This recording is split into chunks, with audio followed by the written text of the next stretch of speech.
Thank you, Madam President, SUNY Chairman Carl McCall, FIT Board Chair Liz Peak, beloved FIT faculty, staff, guests, and most of all, you, the extraordinary class of 2018. I like that. Who here is ready to celebrate? Come on! Today, we get to celebrate one of the most diverse classes in FIT history. Your incredible faculty who pushed you to become more capable, more talented, and more yourself than you could have imagined. Your families for saying yes to your dreams, and a class of future leaders that is 85% female.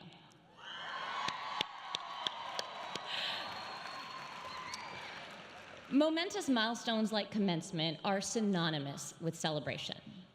But if you want to go big, and I mean big, you need to celebrate the small.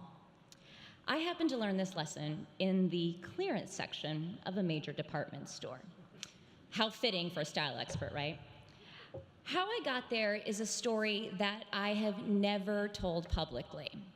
It made me feel too much like a failure, but I want you guys to hear it, and what better stage to share it on than Radio City?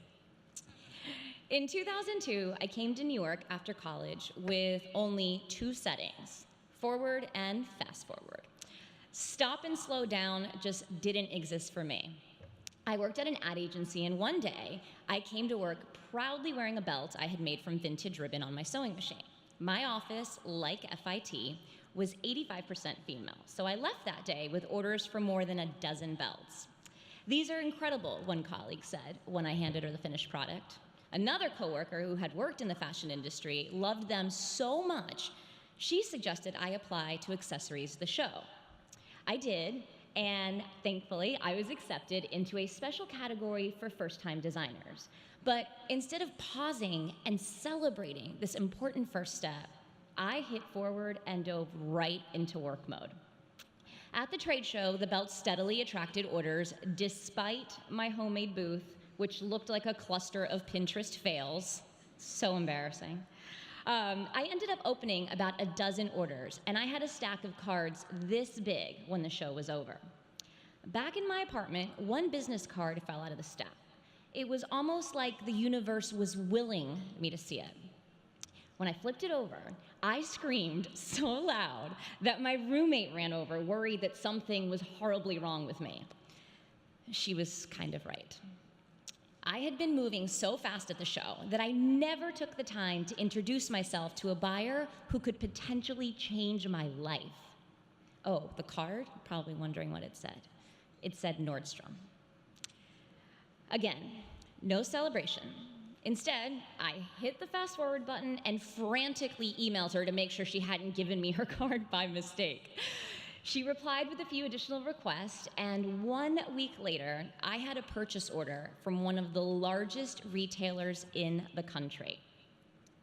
The order arrived via fax in my boss's office at the time, and my coworkers and I gathered around that fax machine and marveled as page after page after page shot out. 25 units in one color, 75 in another, 100, then 150, then 300. All told, y'all, it was more than 2,000 units. While my entire office erupted into cheers, I stood silent. No gratitude for the coworkers who had encouraged me, no happy dance. An order this size would have been, I'm not good in hats. An order this size would have been a monumental reason for celebration for any small business owner.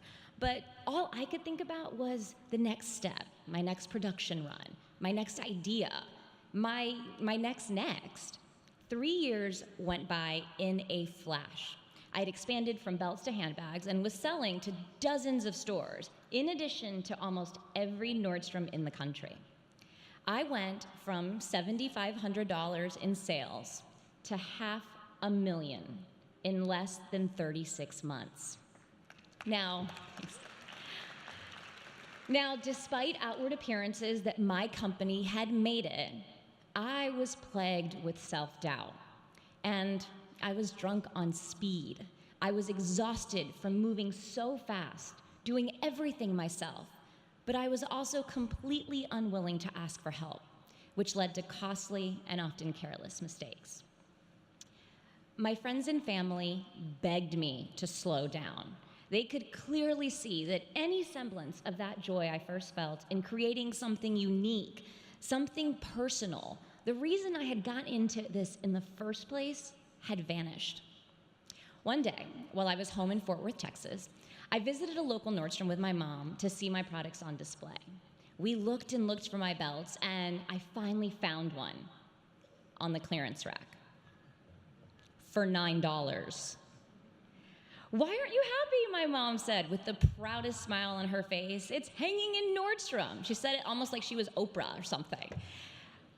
Yeah, it was hanging there on clearance. My happiness, like that ribbon belt, had been reduced to almost nothing.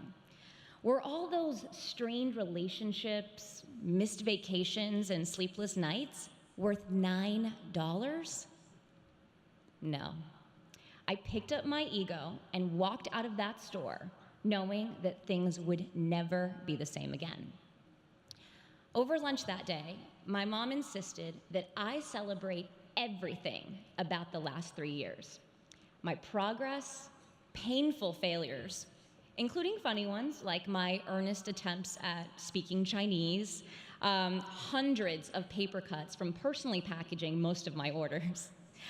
We also raised a glass to every single customer who had supported my dream with their hard-earned money. Despite finally slowing down to let my success sink in, it was too late. By the third glass of champagne, we toasted to the hardest decision I have ever made, to fold my company. I'm thankful every single day for that damn clearance rack.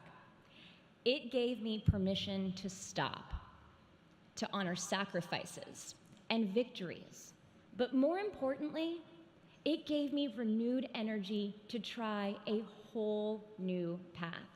One where I put me at the center of my business, my passions, my gifts, my values. That path led me to a career bigger than my wildest dreams. I didn't speak English until I was 5 years old, so I certainly never imagined that I would be on TV in millions of homes every day sharing what I love. To go far, you need to throttle down, not up. When you're flying through those days, days turn into weeks, weeks into months, and before you know it, you can't see what's right in front of you because your eyes are squinting so hard trying to bring the future into focus. Gifting yourself time to celebrate progress, change, the good stuff, and even the bad is essential to building a happy career and a fulfilled life. Isn't that right, Lauren, with an I?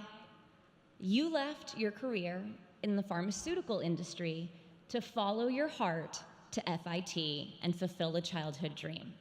Lauren, thank you for slowing down enough to recognize that it is never too late and for having the courage to follow your path.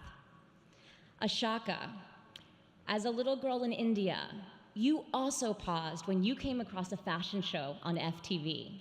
You knew right there and then you'd be a part of this industry, and nothing is stopping you now.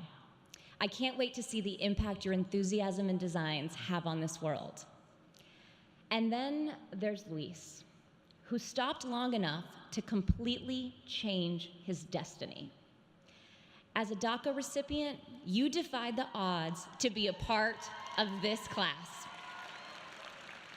You thought you'd have to follow in your father's footsteps as a landscaper, but thanks to your resolve and the DREAM Act, you now have the skills and the means to celebrate your passion and tell the stories of other dreamers who still need a voice.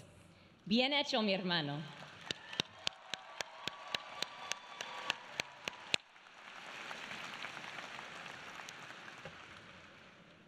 The most successful people I have ever met are always looking for what and whom to celebrate. Today, I stop to celebrate each and every one of you. But remember, celebration takes many forms. It doesn't have to be a party or even a diploma. Collaboration is celebration. So look around you. Who can you work with tomorrow? Reflection is celebration. How will you acknowledge your growth a week or even a year from today? And my favorite, gratitude is celebration. So thank you, class of 2018.